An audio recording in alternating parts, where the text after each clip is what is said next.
Bienvenue à Maman Simplifiée.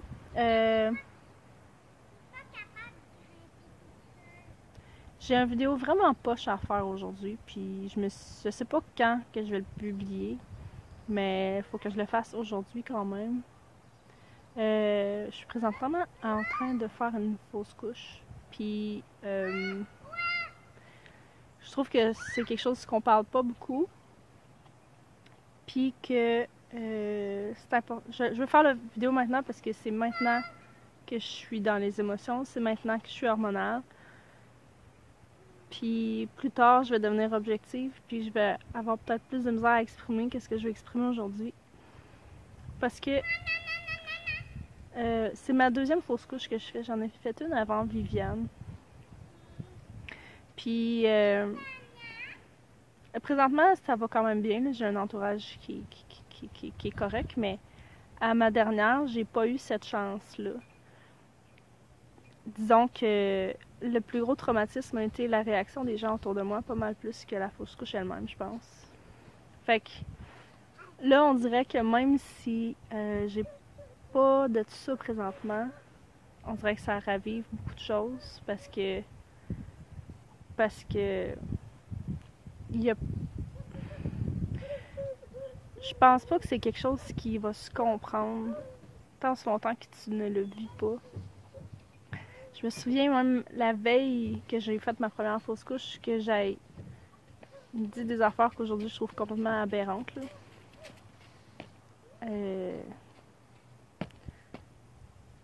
Puis on dirait que dans notre société, c'est vraiment tabou d'avoir de la peine. Puis surtout pour des choses. Tu peux grimper sur une pierre?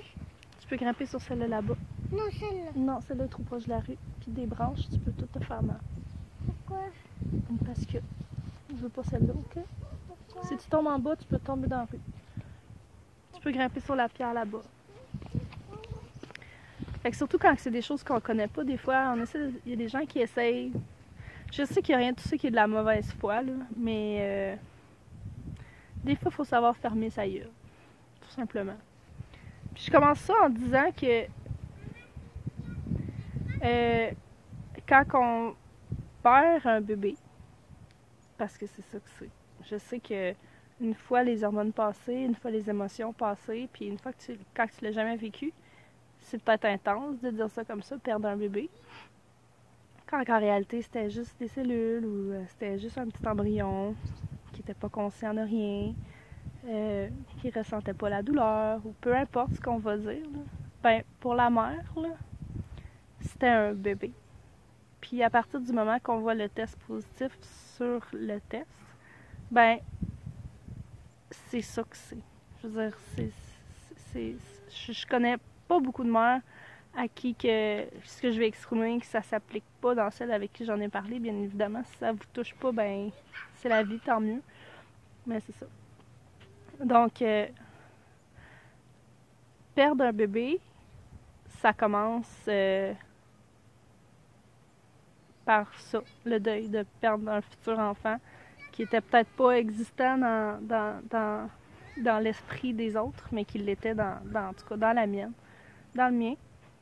Fait que les gens vont souvent dire c'est pas grave, t'en feras un autre, tu sais, ou tu sais, ce n'est que partie remise. Puis objectivement, je le sais que si j'en veux un autre, je pourrais en faire un autre. Mais c'est le genre de choses qui est tellement déplacé. Parce que la peine, c'est pas de pas avoir un bébé maintenant, c'est de pas avoir ce bébé-là. Parce que on s'y est attaché, on y a fait une image. Puis, tu sais, on n'a pas besoin de se faire dire que c'est pas grave. Oui, c'est grave pour la mère qui le vit. Le père aussi, mais je pense que c'est quelque chose qui est peut-être moins vécu par eux. Donc, se faire dire que c'est pas grave, peu importe le problème, c'est tellement dédramatisé. À la base, aussitôt qu'on essaie de dédramatiser la peine ou le problème, je trouve ça... Tu sais, il n'y a personne qui vit les choses de la même manière. Fait que se faire dire que c'est pas grave quand pour toi c'est la fin du monde, c'est vraiment blessant. Puis se faire dire qu'on va en faire un autre, ben... ça revient à dire que cet enfant-là, il est remplaçable, tu sais. Tandis que non, tu sais... évidemment que je vais en avoir un autre après, ou que, mettons, la première fois, je l'ai perdu, puis je sais qu'il était pas viable, là. Je sais que c'est la nature qui a fait son œuvre. J'ai pas besoin de me faire dire ces choses-là. Je sais tout ça, mais l'émotion est là quand même. Je sais que si j'avais eu cet enfant-là, j'aurais pas Viviane aujourd'hui. Donc ça, c'est vraiment quelque chose à garder en tête. Ensuite, il y a tout l'aspect hormonal, là. On a un clash d'hormones qui tombe, puis c'est pas rationnel. Sauf que c'est là quand même, tu sais. Moi, me faire taire mes émotions parce que je suis supposément hormonale ou parce que je suis fatiguée ou peu importe la raison physique, là, ça m'empêche pas de ressentir ce que je ressens. Puis là, avec une fausse couche, t'as les hormones de grossesse qui chutent dans le tapis, en plus de la peine, en plus de la douleur physique, parce que si vous l'avez jamais vécu, vivre une fausse couche, c'est comme pas super agréable, hein? Tu peux avoir toutes sortes de manières, que ce soit naturellement, que ce soit avec de la médication ou avec un curetage. Ben, ça vient avec des douleurs physiques, ça vient avec vraiment des désagréments pas le fun. Fait que tout ça ensemble, là, faire dire que c'est pas grave, là, se faire dire que c'est pas un bébé qui était viable, c'était pas un bébé, c'était pas quelqu'un, ça n'a pas sa place du tout. Du tout, du tout, du tout. Ensuite viennent les autres sermons, du genre tu t'es emballé trop vite, ou tu l'as annoncé trop tôt, t'aurais dû attendre avant d'annoncer. Comme si la peine que t'avais, c'était à cause que tu l'as dit aux gens. Ça fait absolument aucun bon sens, à mon sens, en tout cas, parce que je le dise ou pas, c'est la même perte. Puis même que si je le dis pas, ben les gens que je veux qu'ils soient là pour me soutenir, ben ils sauront pas, puis je vais avoir besoin d'eux quand ça va arriver. Fait que d'une manière ou d'une autre, ça sert, je veux dire, on le dit tout au moment où on le désire, mais pour moi, tant mieux si cet embryon-là, si ce futur bébé-là a apporté de la joie, puis des beaux moments parmi ceux qui m'entourent. Puis là, ben, il faut que je leur dise, hein, mais qu'est-ce que tu veux? Je veux dire, j'ai pas moins de peine. J'ai pas plus de peine parce que je l'ai dit à 10 personnes au lieu de 5. J'ai pas moins de peine si je l'ai dit à absolument personne au lieu de 10. Ouais.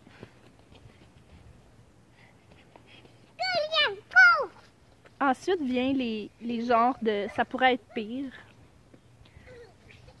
Tu sais, j'en ai perdu un à 8 semaines, j'en ai perdu un à 6 semaines, puis il n'y en a pas un qui est pire que l'autre, ça c'est mon expérience. Évidemment que ça doit être pire le perdre à 16 semaines ou à 30 semaines ou perdre un enfant vivant. Évidemment. Mais dans un cas comme ça, là, on pourrait aussi dire que le pire scénario au monde, là, je pense que ça serait d'être en série puis de se faire bombarder à tous les jours puis de perdre toute ta famille puis de brûler vif. Donc, est-ce que ça veut dire que si c'est pas ça que tu vis, t'as pas le droit d'avoir de peine, t'as pas le droit de ressentir quoi que ce soit parce que ça pourrait être pire, parce que ta situation pourrait être pire? Si ta maison passe au feu, t'as le droit de pas être content. Puis, même si ta famille aurait pu passer au feu dedans, même si ça aurait pu être pire. Ça fait partie de la vie d'avoir des peines, puis tout le monde a le droit de l'avoir. Peu importe le stade, peu importe l'intensité, la seule personne que ça va regarder, c'est la personne qui la vit. Puis essayer de dédramatiser ça, ça fait en sorte que vous êtes rayé de ma liste de personnes à qui que je peux me confier, bien honnêtement. Je vous dis, à ma première fausse couche, là, ça a tellement été... je me suis fait dire que j'étais en train de virer folle, que je devais même pas être enceinte pour de vrai, que je m'étais emballée trop vite. Puis, il y a comme personne autour qui s'est rendu compte que c'était dégueulasse de se faire traiter de même, de se faire parler de même, de se faire dire des choses de même, sous prétexte que c'était pas quelqu'un qui était connu, tu sais, quelqu'un qui était vivant, que c'était pas normal de faire des plans pour un embryon de 6 à 8 semaines, que c'était pas normal de penser au nom déjà à ce moment-là, que c'était pas normal de l'annoncer à tout le monde. Donc, finalement, si t'as de la peine, ben c'est de ta faute. Puis ça, malheureusement, ben, je pense que c'est tout quelque chose que juste les personnes qui l'ont vécu vont être capables de comprendre. En toute honnêteté, là, c'est vraiment un cas de tu verras quand tu le vivras, si tu le vivras. Il y a aussi le fait que ça arrive beaucoup. Ça arrive à une personne sur 5. Ça arrive à une grossesse sur 5 ou à une personne sur 3 dans sa vie. Mais ça fait pas en sorte que ça fait moins de peine. Tu sais, 95% du monde vont perdre leurs parents un jour, puis ça fait pas moins de peine pour autant. Fait que se faire dire que ça arrive souvent, que c'est normal, que ça fait partie de la vie, ben, encore une fois, c'est de dédramatiser, tu sais. Puis, je sais pas si c'est de dédramatiser ou si c'est d'essayer de vivre avec le malaise, là. Si vous êtes mal à l'aise, là, ben, dites rien. C'est pas obligatoire de dire des choses. C'est pas obligatoire d'essayer d'enlever la... Ça enlève la peine à personne. Ça enlève... Il n'y a pas de mots qui enlèvent de la peine. Puis ça, on dirait qu'il y a bien des gens qui le comprennent pas, qui sortent une affaire après l'autre, là, pour essayer de te faire comprendre que finalement, tu as tort d'avoir de la peine, quand que tu as amplement le droit d'avoir de la peine. Puis, quand t'en as d'autres, quand t'as des enfants déjà, puis que ça l'arrive, ben, c'est quand même le fun parce que t'as des enfants qui font en sorte que, tu sais, tu peux pas t'effondrer, là, puis passe, tu sais, il faut que la vie continue, sauf qu'il y a du monde qui pense que ça règle tout, tu sais. Ben, tu sais, au moins t'en as déjà 2, hein? 2 en santé, en effet. Je pourrais en avoir 3.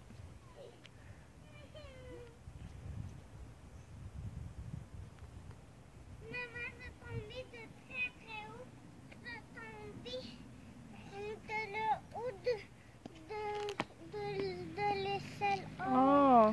Puis ça me lancé, puis boum, ça m'a fait mal aux pieds. Oh, bon, ben, ça, il marche encore tes pieds? Oui. Je pense qu'il y a aussi une chose que j'avais pas réalisée avant, puis c'était que les gens, ils ont de la peine pour toi, mais ils n'ont pas de la peine comme toi. Parce que je pense qu'il y a absolument personne. Bravo! Même le papa, là, souvent, de ce que je connais, là, on s'entend, je parle des cas que je connais, là, ça se peut que ça s'applique. Probablement que ça s'applique pas à tout le monde, mais on s'attache à notre embryon, t'sais. On s'attache à notre bébé, puis on l'aime, puis personne d'autre l'aime. Tout le monde est déçu pour toi, mais personne aimait ton bébé. Puis je pense que c'est une des plus grosses choses, ça, que personne d'autre l'aime. Puis c'est ce qui rend ça un petit peu difficile, selon moi, parce que c'est comme si on y enlevait son existence. Tandis que pour nous, il a bel et bien existé, même si c'est pas longtemps.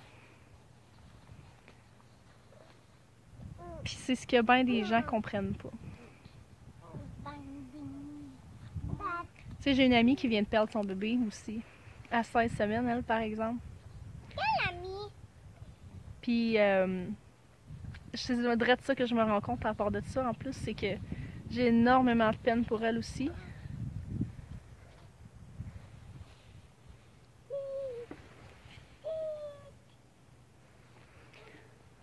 Mais elle veut pas son bébé, j'étais pas attachée comme elle. C'est sûr, tu sais. Et vice-versa. Et vice-versa. Elle a beaucoup de peine pour moi. C'est la personne qui est la mieux placée présentement pour me comprendre. Puis je sais qu'elle non plus n'était pas attachée au mien, tu sais. Puis c'est normal. Sauf que ça fait en sorte que ça rend le deuil un peu plus difficile parce que les gens...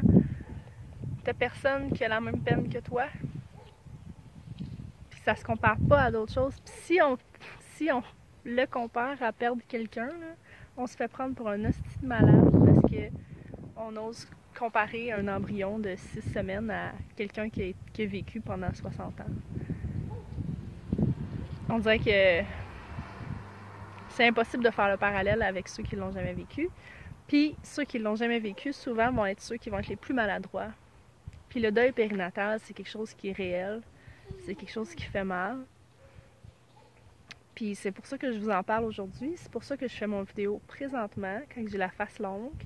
Parce que je sais que dans une semaine ou deux, les hormones vont commencer à se replacer. La peine va être partie. L'objectivité va prendre le dessus, puis ça va commencer à être moins pire. Puis toutes ces choses-là, je vais être capable de les rationaliser puis de les comprendre. Je les comprends quand même dans ma tête, mais ça me blesse pas moins, tu sais. Fait que vos amis ou vos sœurs ou vos filles, vos collègues là, qui ont des fausses couches, là, qui perdent un bébé, ben si vous savez pas quoi faire, là, achetez-le donc des fleurs, tu sais. Faites-leur un souper. Dites-leur que vous êtes là s'ils veulent parler. Mais par pitié, essayez pas d'atténuer leur peine. Ça marche pas. À part faire plus de peine. À part essayer de... À part qu'on ait l'impression que notre peine en vaut rien. Ou que notre bébé valait rien. Que notre bébé est juste remplaçable. Comme une guenille. Que... tu jettes dans la toilette, puis tu flushes, tu iras t'en acheter une autre au magasin. Donc, c'est ce que j'avais à dire aujourd'hui. Je me sens mal parce que c'est vraiment poche, mais c'est la vie. Donc, merci d'avoir écouté Maman Simplifiée, et on se retrouve dans une capsule un petit peu plus positive. Merci, bye!